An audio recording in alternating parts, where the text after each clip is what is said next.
Pemirsa, Presiden Joko Widodo mengaku akan cawe-cawe terkait pemilu 2024. Tapi catatannya, hal ini dilakukan Presiden demi kepentingan bangsa dan negara. Menghadapi pemilu 2024 mendatang, Presiden Joko Widodo mengaku akan cawe-cawe demi bangsa dan negara. Hal ini dikatakan Presiden Joko Widodo dalam pertemuan dengan sejumlah pimpinan redaksi media nasional dan konten kreator di Istana Kepresidenan Jakarta pada Senin.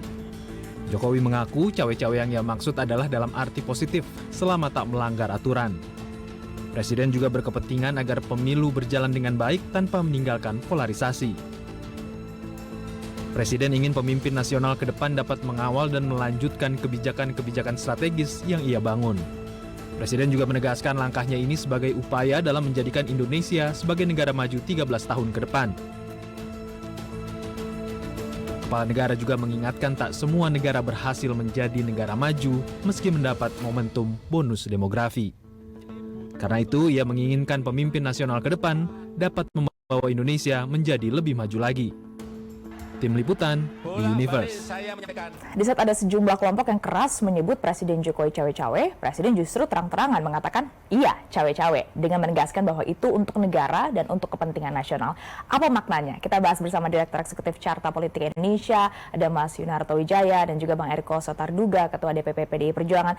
Selamat sore, Bang Eriko, Mas Toto. Selamat sore, apa kabar? Kabar baik. Saya mau ke Mas Toto dulu ya, Bang Eriko. Mas Toto, kalau Anda melihatnya memang Presiden sudah seharusnya kah merespons pandangan negatif saat Presiden kemudian menjaga soliditas parpol pendukung pemerintah dan juga merawat relawan? Iya, sebetulnya kan kalau istilah cawe-cawe ini kemarin kita lihat momennya muncul karena ada pertanyaan ya. Jadi tidak serta-merta Presiden bicara saya mau cawe-cawe di hadapan para pemret. Jadi ada pertanyaan dari Mas Suta dari Kompas yang bertanya mengenai berdasar survei Litbang Kompas, pengaruh Presiden masih sangat kuat. Lalu bagaimana cara Presiden memastikan fondasi itu menjadi pijakan sehingga kemudian ketika pemilu dalam beberapa bulan ke depan akan terjadi, kesinambungan ini tetap bisa dipastikan siapapun yang terpilih jadi presiden gitu. Dan presiden kemudian masuk dalam penjelasan mengenai pentingnya kesinambungan, masa golden age 13 tahun yang berhasil dilakukan oleh Taiwan dan Korea, gagal dilakukan oleh negara-negara Amerika Latin. Dan dalam konteks itu saya akan cawe-cawe dalam konteks pemilu. Jadi cawe-cawe ini harus diartikan dalam konteks Presiden ingin memastikan bahwa kemudian proses pemilu dan kemudian preferensi pemilih ini bisa menjadi bagian dari kesinambungan tersebut.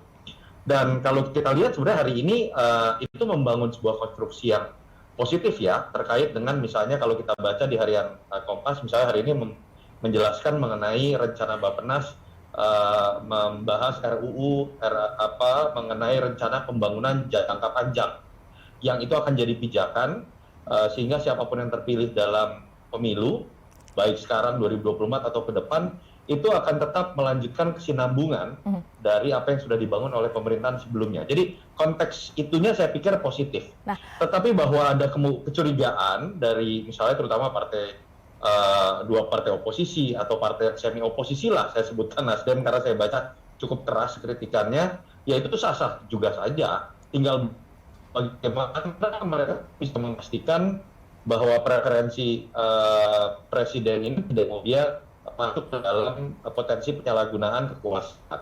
Ya, saya bicara. Tapi Mas Toto, seperti yang Mas Toto tadi bilang, ini kan disampaikannya di forum Pemret, juga hadir juga influencer yang sering membuat konten-konten soal isu politik dan juga pemerintahan. Berarti apakah kalau Mas Toto melihatnya memang Presiden berharap bahwa ini menjadi diskursus publik dan juga bahkan terutama sampai ke telinga kelompok-kelompok atau pihak-pihak yang selama ini memang sangat bersuara soal cawe-cawe Jokowi?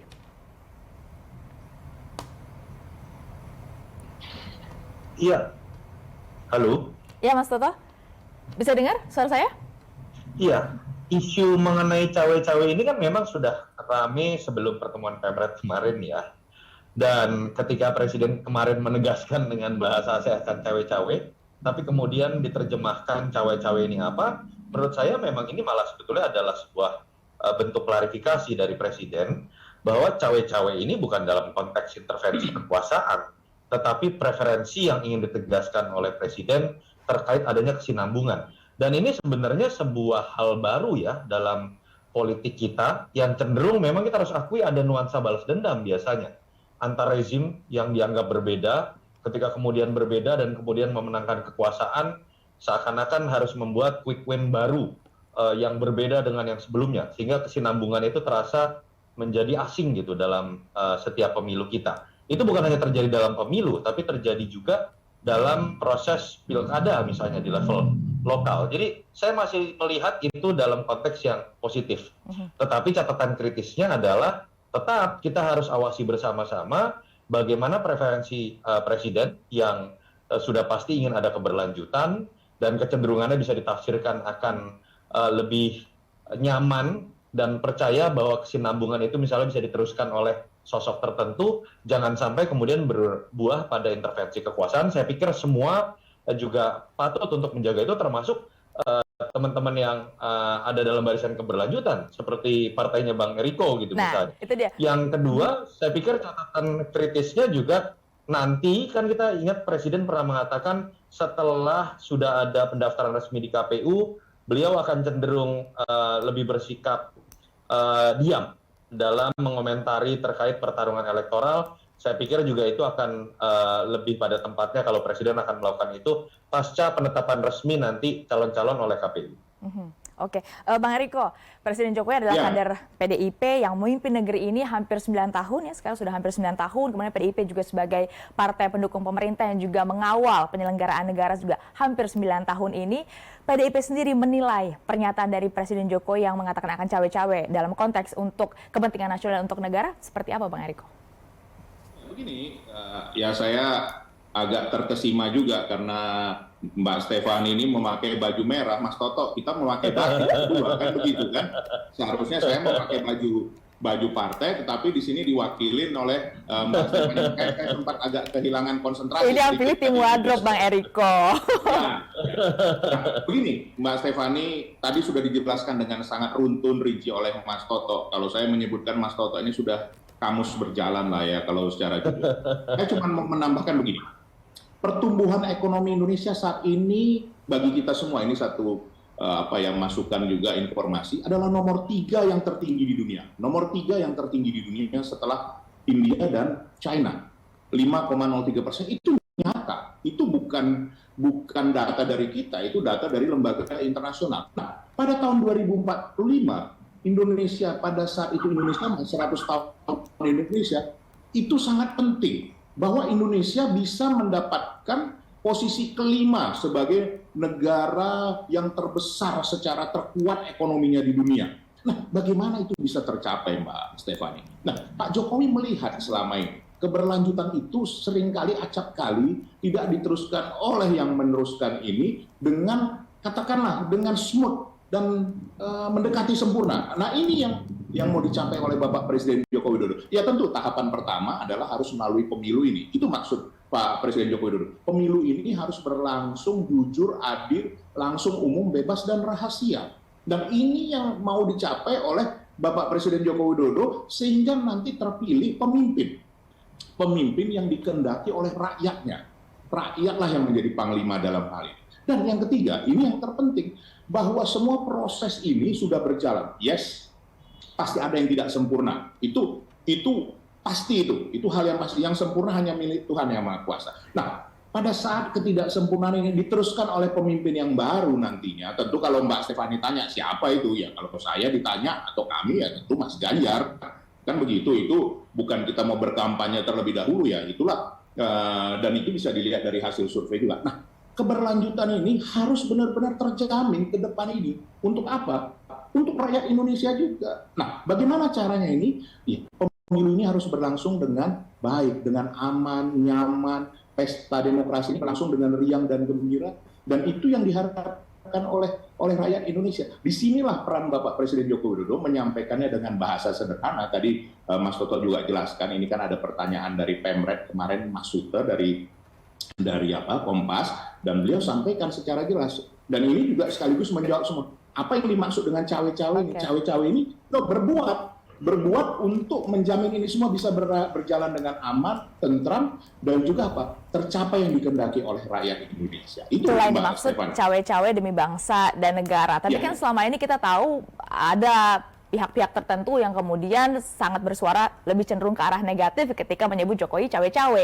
Jadi menurut PDIP, apa konteksnya atau tujuan dari kelompok tersebut? Sekarang beginilah Mbak Stefani, kalau semua itu sepakat dan setuju, ya itu bukan proses demokrasi lagi namanya. Tidak mungkin ada yang semuanya setuju, itu tentu kita pahami bersama. Tapi kita juga harus ingat, ini hasil survei dari rekan-rekannya Mas Toto dalam hal ini, bahwa hampir 80%, betul ya Mas Toto, puas dengan apa yang dilakukan oleh Bapak Presiden Joko Widodo, dan itu yang tertinggi dalam sejarah pemerintahan Indonesia. Itu tidak bisa dipungkiri, itu hal yang nyata dari hasil survei dari teman-teman lembaga survei. Nah, ini juga jujur Mbak Stefan, ini yang dikhawatirkan oleh pihak-pihak tentunya yang tidak menghendaki Pak Jokowi maupun penerus Pak Jokowi ini yang katakanlah bisa menjadi sinergi ini berhasil ya, tentu menyampaikan kritikan-kritikannya sah-sah saja lah. Tapi saat ini masyarakat Mbak Stefan, ini tidak bisa lagi dibohongi, tidak bisa lagi katakan mendapatkan hanya sekedar informasi-informasi yang negatif. Karena kenapa?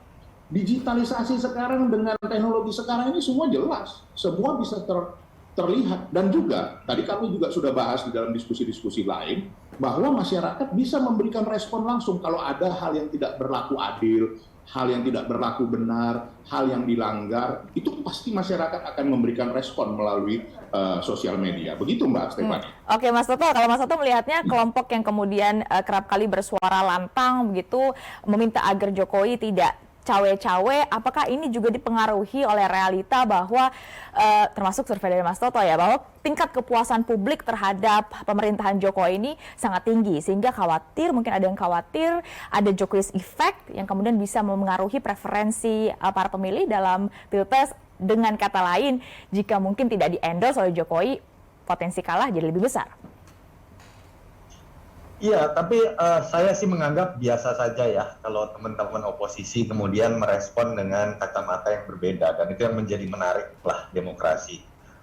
Termasuk kita bisa melihat kok bagaimana sebuah pendidikan politik ya, partai yang tadinya misalnya ketika satu posisi politik tanda kutip cenderung bisa mencari pembenaran dari setiap kebijakan presiden, ketika berbeda posisi, dalam hal ini Nasdem lah saya sebut saja, dengan mudah juga mencari kesalahan Jokowi gitu ya, atau siapapun yang jadi presiden.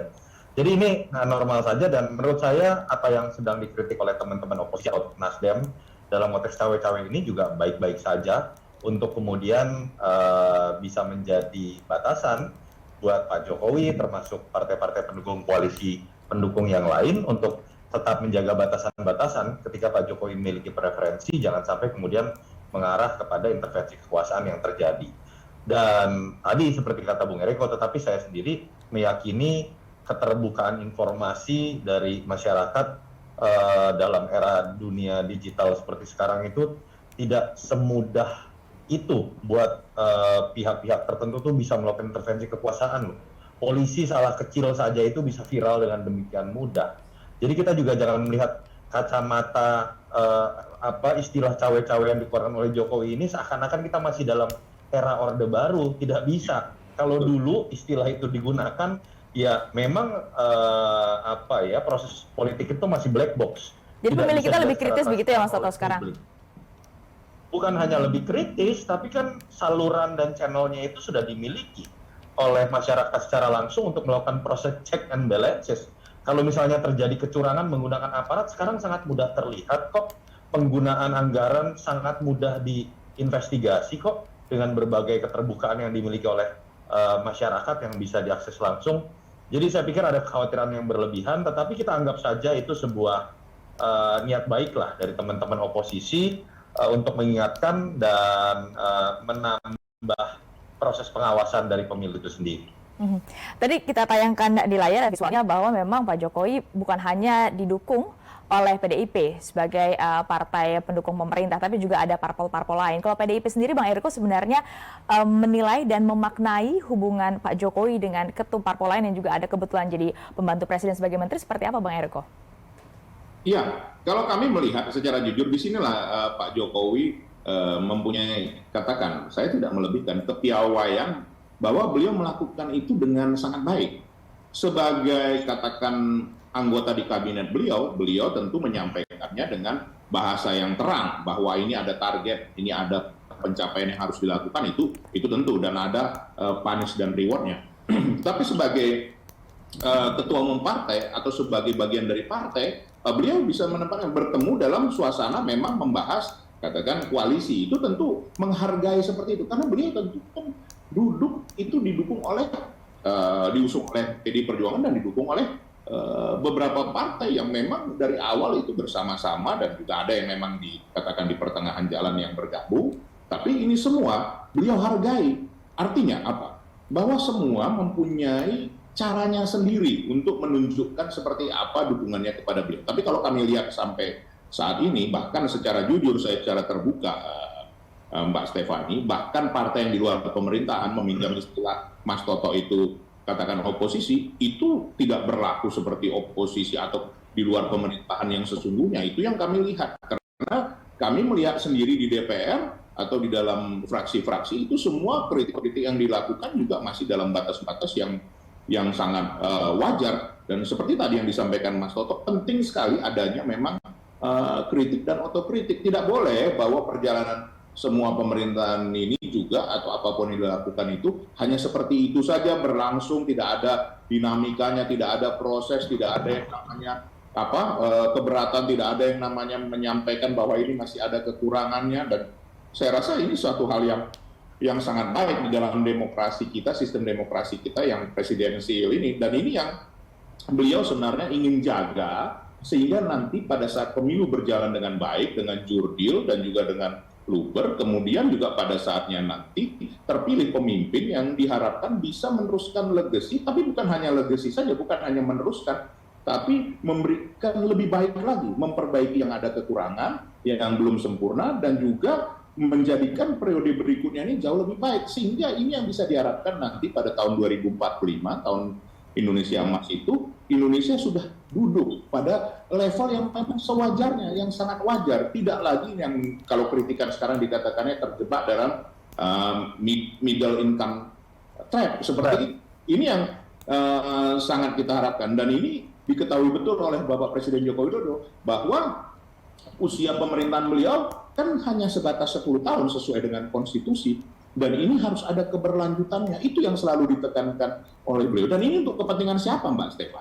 Kalau hanya untuk kepentingan daripada beliau, ya sudah selesai nanti. Tapi ini adalah untuk kepentingan rakyat Indonesia. Sekali lagi, pemilu ini, demokrasi ini, pembangunan ini, biarlah masyarakat rakyat Indonesia yang menjadi panglimanya, yang menikmati dari semua ini. Seperti itu. Ya, karena cewek-cewek yang dimaksud adalah untuk kepentingan nasional, juga untuk negara, karena kita akan menghadapi 13 tahun krusial ya. Tentu kita semua ingin menjadi negara maju. Terima kasih banyak Bang Eriko dan juga Mas Toto sudah bergabung bersama Berita Satu Utama. Salam sehat. Terima kasih. Sama-sama Stefani. Bang Eriko. Iya. Pemirsa, pimpinan Koalisi Perubahan menggelar pertemuan. Selain membahas dinamika politik yang terjadi di tanah air, Koalisi Perubahan juga tengah merumuskan bakal calon wakil presiden pendamping Anies Baswedan. Usai pertemuan pimpinan Koalisi Perubahan, Ketua DPP Partai Nasdem Sugeng Suparwoto menyebut dalam waktu dekat akan ada kejutan kandidat pendamping Anies Baswedan. Pengumuman kandidat bacawa pres Anies menimbang sejumlah aspek, termasuk akseptabilitas tokoh tersebut di kalangan internal Koalisi Perubahan. Bahwa masa depan bangsa kita pimpinan partai akan segera berkumpul dalam sehari 2 hari ini. Jangan-jangan besok sudah ada kesimpulan.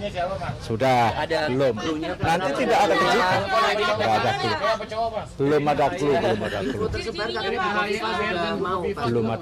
ada clue. Nah, makanya itulah bagian dari dinamika dan nanti bukan ada namanya moment of surprise gitu. Tapi benar-benar ini karena apa? Segala sesuatu perlu kecermatan, kan ini sifatnya resiprokal. Jadi kalau kita firm kepada berapa dan orang siapa. Sementara itu pemirsa, Gubernur Jawa Tengah Ganjar Pranowo meninjau langsung ribuan warga yang mengikuti pengobatan gratis di Taman Lumbini, Candi Borobudur. Kedatangan Ganjar disambut meriah warga yang tengah berobat. Kedatangan Gubernur Jawa Tengah ini memeriahkan suasana di Taman Lumbini, Candi Borobudur, Magelang. Ganjar Pranowo menyapa warga di sana yang tak sabar menunggunya. Tak hanya di area taman, Ganjar juga terlihat mengunjungi pasien di dalam tenda pengobatan. Acara yang digelar oleh Walubi atau Perwakilan Umat Buddha Indonesia ini menjadi bagian dari acara bakti sosial kesehatan jelang Hari Waisak. Dalam kunjungannya, bakal calon presiden dari PDI Perjuangan tersebut menyampaikan apresiasinya kepada Walubi dalam mengedukasi masyarakat agar hidup lebih sehat, serta menyampaikan sejumlah masalah kesehatan ibu dan anak yang masih menjadi perhatian. Ternyata antusias masyarakat juga bagus, maka tadi saya titipkan ada problem-problem kesehatan yang mesti kita keroyok. Mulai gaya hidup yang bersih sehat, terus kemudian saya ingatkan soal stunting, soal ibu hamil, soal AKI AKB, ini menjadi perhatian kita semua. Nah, kalaulah kemudian ada kesadaran masyarakat untuk hidup sehat, hari ini mereka diperiksa, tentu luar biasa. Kegiatan bakti sosial dan kesehatan yang berlangsung sampai 31 Mei 2023 ini melibatkan sekitar 200 dokter, 400 tenaga kesehatan, dan 250 relawan dengan target melayani 8.000 warga di sekitar Candi Borobudur dan Jawa Tengah. Priyo Budi, Magelang, Jawa Tengah. Logo Ibu Kota Nusantara resmi diluncurkan bertema Nusantara Kita, Kita adalah Nusantara. 500 desain logo IKN didaftarkan dalam sayembara yang berlangsung sejak 4 April hingga 20 Mei 2023. Dari 500 desain logo yang ikut dalam sayembara, terpilih 5 nominasi utama. Selanjutnya proses pemilihan pemenang dilakukan voting via website ikn.go.id. Penjurian pemenang dilakukan oleh Otorita Ibu Kota Nusantara bersama Asosiasi Desain Grafis Indonesia. Dengan 133.000 vote dari 500.000 voters, terpilih satu logo dengan tema Pohon Ayat atau Pohon Kehidupan yang dirancang oleh Aulia Akbar asal Kota Bandung. Filosofi dari logo ini adalah sumber kehidupan dan hayati ekologi Nusantara. Pengumuman pemenang oleh Presiden Joko Widodo ini sekaligus peluncuran logo resmi Ibu Kota Nusantara. Alhamdulillah telah terpilih logo dengan pemilih terbanyak. Jadi yang milih bukan presiden, hati-hati. Hati-hati. Yang milih ini rakyat dan jumlahnya juga pemilihnya berapa tadi? 500-an ribu. Jumlah juga yang tidak sedikit.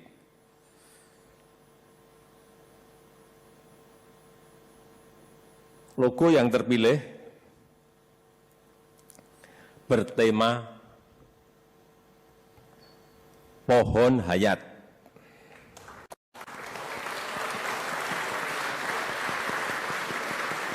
Yang didesain oleh